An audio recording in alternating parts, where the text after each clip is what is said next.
zi. Fumă rece. E o zi. Foc.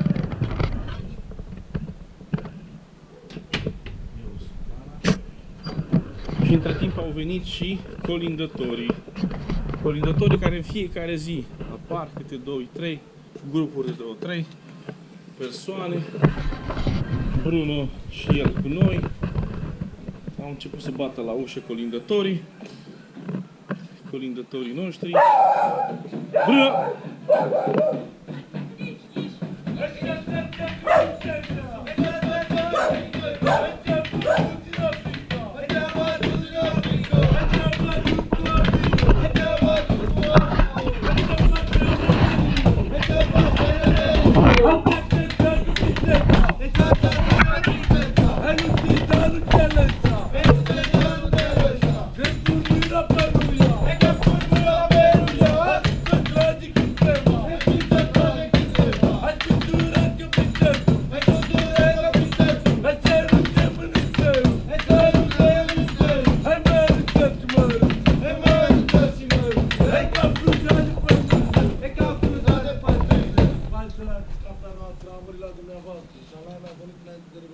Băi, țigane, ca plată de vânzare. De vânzare?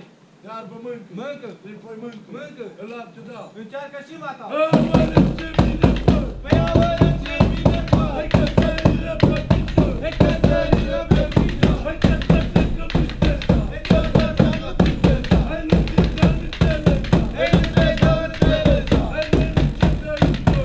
Hai nu te dă iubona! Hai nu te dă la gală! Hai nu te dă la gală! Hai nu te pot până! Hai nu te pot până! Hai nu te dă străni!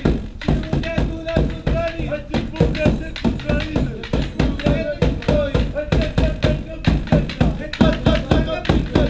Hai nu te dă înțelegea! Hai nu te dă înțelegea! Hai rămica să te lăsa! Hai rămica să te lăsa! Hai că primi capitanul! Hai că primi capitanul!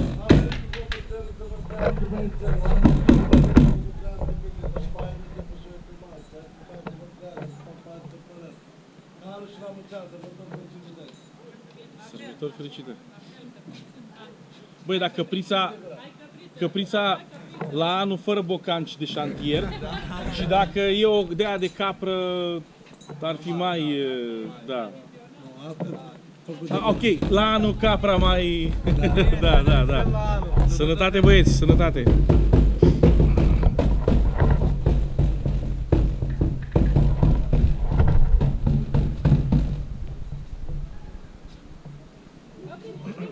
Bă, vă primește lumea? Da? Bun, mă bucur că vă primești.